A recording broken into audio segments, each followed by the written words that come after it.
Rod Hardy is now just 68 yards away from breaking Cody Schrader's program record of 1,627 rushing yards in a season. Well, it took a little bit longer than most people expected, but Missouri wide receiver Luther Burden is officially a Chicago Bear.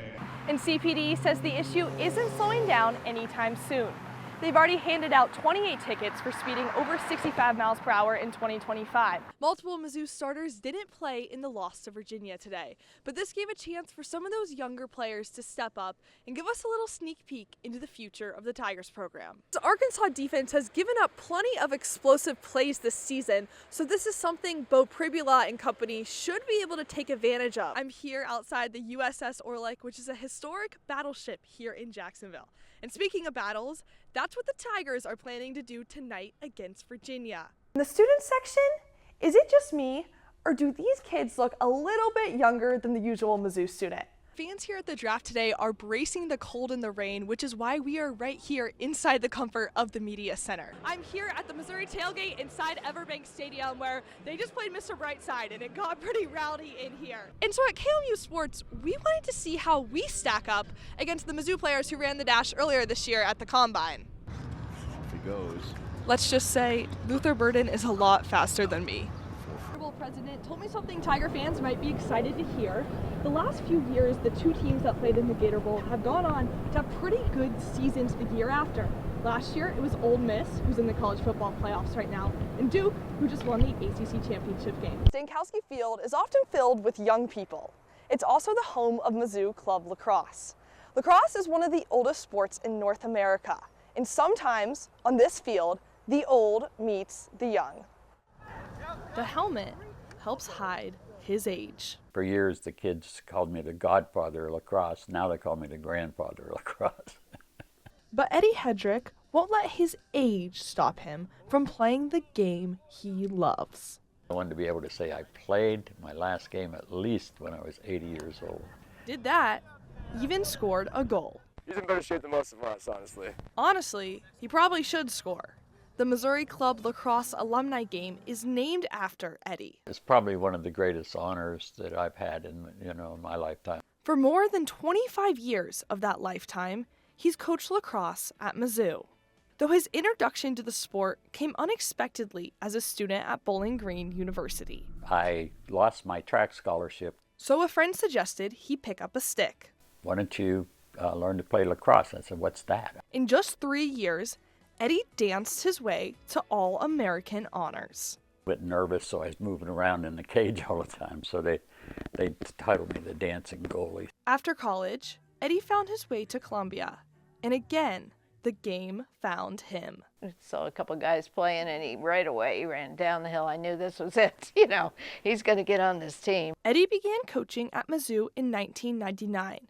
Influenced heavily by his college coach, Mickey Cochran. Mickey was instrumental in really making you into not only a good player, but he always considered us family. And I've tried to adapt that part of my coaching and everything to the kids. We kind of emulate what they did, because I bring them over and have lasagna. In the house the kids come over to? It's pretty cool, but that's a different story. This one is Eddie, in his coaching and his players. Just because he loves the sport, he really does, and a great group of kids. I mean, they really, he gets to know them really well, and they get to know him. And Eddie's fantastic. He's the best coach. His just demeanor on the sidelines, just at practice, he always kept things loose. He's just a really inspiring guy. He's probably been the best goalie coach I've had. He's taught me a lot of stuff. He's a very knowledgeable guy. He's great. And he's spread his knowledge across Columbia, starting programs at Hickman, Rockbridge, and a youth league. But you got to turn it over to the young guys, and I think at 80 years old, I've sort of milked it a little bit. Spoken like a true grandfather. Megan Dorr, KMU8 News, Columbia. Oh, Merry Christmas. Santa and his reindeer, a Christmas tradition. But for the Skull family, reindeer are a part of every day. Morning starts off with a shovel and a feed bucket, and it ends at the end of the day with a shovel and feed bucket, no matter what time you get up and start. Carrie and Jeremiah bought their first reindeer in 2012. While Santa only has 8, plus Rudolph on a foggy eve, The Skulls and their 2 daughters have 20 on their Moberly farm. It's very unique. Nobody else is really doing this. It's very few, numbers. We're really the largest one here in the state. It's a very different experience. Not many people can say that they grew up with reindeer. The family owns the Show Me Reindeer Company. And not surprisingly, the Skulls are full of reindeer facts. For example, like the famous song says, reindeer do actually make a click, click, click sound. That is a special trait reindeer have. So when they are in a blizzard situation, the herd can hear where the rest of them are. For these reindeer in the Skulls, they spend the holiday season in a flurry of road trips. The Skull family travels all around the state of Missouri to Christmas events like this one here at Our Lady of Lourdes in Columbia. They bring 2 of their reindeer every time. You can see we have Vixen and Clancy here behind me today. They also bring one of Santa's sleds for families to take pictures on. Now, you can't touch the reindeer, but there's plenty of room to go up to observe them, and they have a set of antlers here that kids can touch. The Skulls sell ornaments made from their reindeer's antlers. Reindeer are the only deer species where females also grow antlers. The ornaments actually becomes a tradition. Some people collect them, have all of our different reindeer on their tree and be able to see them, every year is special to them. While the holiday season is usually a break for most families, that is not the case for the Skulls.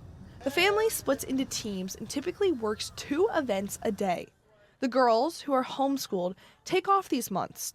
We're gone every day on the road, but it pays off going to different places and seeing the smile that we bring. And the work doesn't stop once Santa makes it back to the North Pole. They are pretty much 24/7, keeping an eye on them and making sure they stay healthy. It's very complex.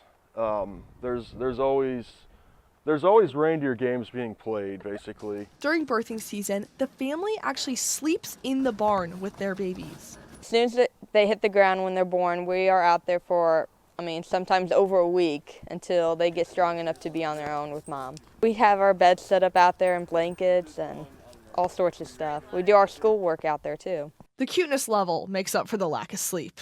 They're the fuzziest little animals you'll see. Nothing will be a baby reindeer. At the end of the Christmas season, Santa and his reindeers head back to the North Pole. The Skulls head home too, but ready to do it all again next year. Megan Dorr, KMU8 News, Moberly. Good job, good job, good job. The pounding of footsteps. Every runner knows the sound, a universal language. I'm from Germany. Kenya, Nairobi, England. Kenya, Australia, South Africa. Kenya, Bungoma County, Mount Elgon.